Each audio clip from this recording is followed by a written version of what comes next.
গাজা যুদ্ধ থামিয়ে মধ্যস্থতাকারী হিসেবে নিজের কূটনৈতিক সাফল্যের প্রমাণ দিয়েছেন ডোনাল্ড ট্রাম্প।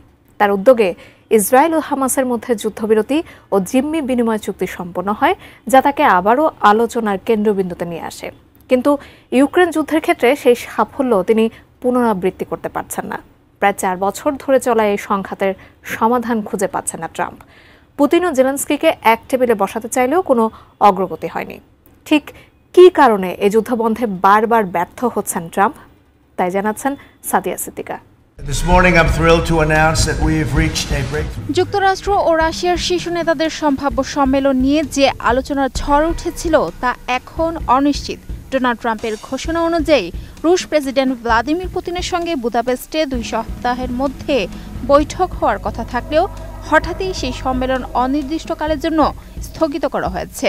কারণ হিসেবে ট্রাম্প জানান তা সময় অপচয়। একই সঙ্গে 2 দেশের শীর্ষ কূটনীতিকদের প্রাথমিক বৈঠকও বাতিল করা হয়। মঙ্গলবার বিকেলে হোয়াইট হাউসে সাংবাদিকদের মুখোমুখি হয়ে ট্রাম্প বলেন, আমি এমন কোনো বৈঠক করতে চাই না যা বৃথা যাবে। আমি সময় নষ্ট করতে চাই না, তাই দেখি কি হয়। এই অনিশ্চিত সম্মেলন আসলে ইউক্রেন যুদ্ধ বন্ধে ট্রাম্পের মধ্যস্থতার প্রচেষ্টার সর্বশেষ অধ্যায়। গাজায় যুদ্ধবিরতি ও জিম্মি মুক্তি চুক্তিতে সাফল্যের পর এবার ইউক্রেন সংকট সমাধানে মনোযোগ দিয়েছেন তিনি। RICL TMX, যুগের পর যুগ স্থাপনা থাকে মজবুত। উইটকফের মতে গাজা চুক্তি সফল হওয়ার মূল চাবিকাঠি ছিল ইসরায়েলের হামলার সিদ্ধান্ত, যা আরব মিত্রদের ক্ষুব্ধ করলেও নেতানিয়াহুর ওপর চাপ সৃষ্টি করে চুক্তি সম্পন্নে সহায়ক হয়। প্রথম মেয়াদ থেকে ইসরায়েলের প্রতি ট্রাম্পের দৃঢ় সমর্থন, জেরুজালেমের দূতাবাসী স্থানান্তর, পশ্চিম তীরে বসতি বৈধতা ও ইরানের বিরুদ্ধে সামরিক অভিযানে অনুমোদন তাকে ইসরায়েলের রাজনীতিতে বিশেষ প্রভাবশালী করে তুলেছে।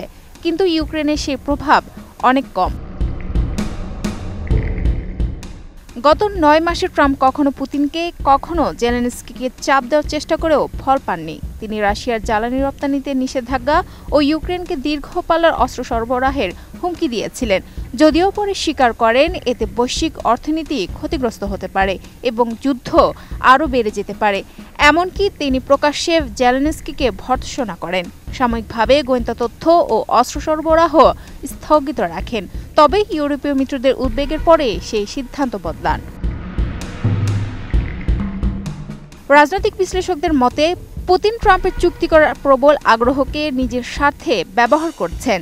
জুলাই আলাস্কায় সম্মেলনের প্রস্তাবে পুতিন সম্মতি দিয়েছিলেন ঠিক তখনই যখন ট্রাম্প রাশিয়ার উপর নতুন নিষেধাজ্ঞায় স্বাক্ষর করতে যাচ্ছিলেন। পরে সে আইন স্থগিত হয়।